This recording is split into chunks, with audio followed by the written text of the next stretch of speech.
কোথা দিয়ে শুরু করবো আমি বলতে পারছি না, ভালো বক্তাও নয়, আগে থেকে ক্ষমা চেয়ে নিচ্ছি। যাই হোক, এটা একরকম ধরুন মানে পার্টি করলে তখন কর্মী সভা বলতো, এটা আমাদের মনবাহিনী যারা আছে আমাদের মনবাহিনীদের সভা। আমি একটু অন্যভাবে বলছি, সেটা অনেক চেয়ারম্যান সাহেব স্বাধীন দা সব বলতো, আমি তিনটে কথা একটু অন্যভাবে বলছি। ঘোষ বংশ, বড় বংশ, ঘোষ বংশ দাদা।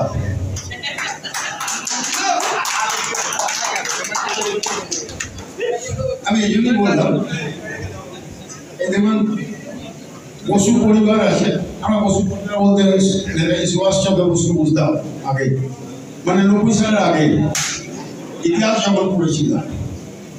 তারপর 90 সালের পর থেকে আর একটা বোস ঢুকে বললো খেলার মাটি। নেতাজি বোস যেমন স্বাধীনতা পথে আমাদের বিরাট সাহায্য করেছিলেন, আর একটা বোস খেলার মাঠে মোহনবাগানকে আবার মানে ডানা মেলতে সাহায্য করেছিল। 1990 সাল যখন আপনাদের চিমা ওকেরি প্রথম বিদেশি সই হচ্ছে মোহনবাগানে, আমার যাওয়ার কথা ইস্ট বেঙ্গলে ন্যাচারাল যাওয়া হয়, মানে সীমা এদিকে গেলে আমি ওইদিকে যাবো, এরা সব ঠিকঠাক।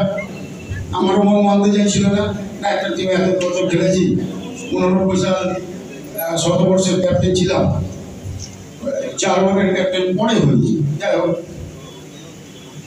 তখন একদিন টুকুদা আমার বাড়ি থেকে মানে প্রায় তুলে নিয়ে আসা, তুলে নিয়ে আসা মানে ভাই হিসাবে নিয়ে আসা যা হয়।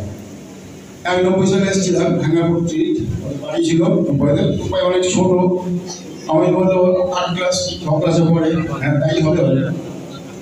আর তখন ছোট মানে টুম্পাই আর টুকলাই দু ভাই, আমি মানে সিনিয়র বসায় সব বলতাম।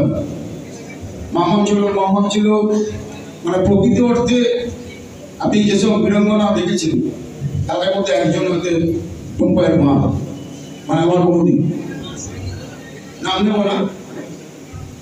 একটা কথা বলে 90 সালে যখন এলাম তখন টুকুদা আমার জিজ্ঞাসা করেছিল, তখন আমায় আপনি বলে কথা বলতো, আপনি চলে যাবেন। আমি কোথায়? বলে আপনি ছুটে কথা সই করবেন।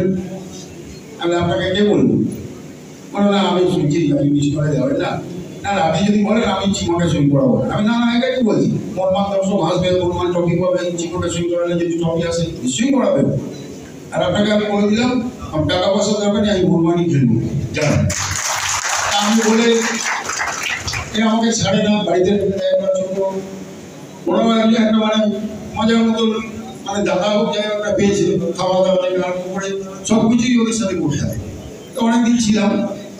90 সালের পর যখন এবার ইস্টবেঙ্গলে যখন যাবো, 94 সালে 93-94 মানে আমাকে বাধ্য করানো হয়েছিল, আপনাদের জানিয়ে রাখি। আমাকে এক শ্রেণীর লোক, আপনাদের যেমন এখন দেখছেন, এক শ্রেণীর লোক আমাকে বাধ্য করেছিল মোহনবাগান ছাড়তে। আমি গেছিলাম, ঠিক আছে, কিন্তু তারপরেও যা ঘটনা ঘটেছিল আপনারা হয়তো জানেন, কতবার মানে আপনাদের হারিয়েছিলাম। মানে আমারও বুক ফাটতো, কিন্তু মুখ ফাটতো না, কারণ আমার বুক ফাটলে হবে না, আমাকে এখানে যেতে হবে, তাদেরই তো খেলতে হবে, তাহলে তো বেইমান আপনারই বলবে, সবাই বলবে। তার ঠাকুরের দ্বারা আমি উঠে গেছিলাম। 94 সালে যখন আমি ফিরি, 95 সালে আমার পাশে বসে আছে, তখন অনেকটা বড় হয়ে গেছে ও, আর লালবাজারে এক অফিসার ছিল শশী মজুমদার, ওরা হয়তো পুরনো যারা আছেন তারা জানবে। ভোর 4:30 দিয়ে আমার বাড়িতে হাজির, রিসরার বাড়ি। তা আমি তো অবাক হয়ে দেখি ওরা দুজন। আমি কি ব্যাপার? বলে না বাবা ডাকছে। টুকুদার কথা তো ফেলতে পারি না, আমি আগে জামা কাপড় পরে চলে এলাম বাড়িতে। ওখান থেকে 1 মাস মানে ওই হাঙ্গা হসপিটাল দিতে গেলাম, একটা জামা কাপড় নিয়ে গেলাম, কেষ্টদা মনে হচ্ছে সাইনটা বলছি। তাও ওই আমাদের জুড়িদায় জামা কাপড় ওইখানে রেখে দিল। আমরা মানে এই জন্যই বলছি, আপনি বলবেন যে মানে ওর সঙ্গে এসেছি, তা নয়, ও আমার ভাই, আমি এলেও জিতবে, না এলেও জিতবে, এটা কোনো বড় কথা নয়। এই সবচেয়ে বড় কথা বসু পরিবারটা এমনই, আমার মনে হয় মোহনবাগানের জন্যই ওই বসু পরিবার জন্মেছিল। আজকে আপনারা হ্যাঁ নিশ্চয়ই মিস্টার গোয়েন্দাকে ধন্যবাদ জানাবো, সবাই জানাবো আমরা। কিন্তু তার আগে যে ক বছর ছিল, 90 সাল থেকে কত বছর বলুন আপনারা, কিন্তু একার কাঁধে নিয়ে চলে গেছে। এই আপনারা বলেন তুমি একাই গোল করে দিয়েছো স্কুল আমাদের বাঁচিয়ে, সেরকম টুকু বসে একাই নিয়ে চলে যেত।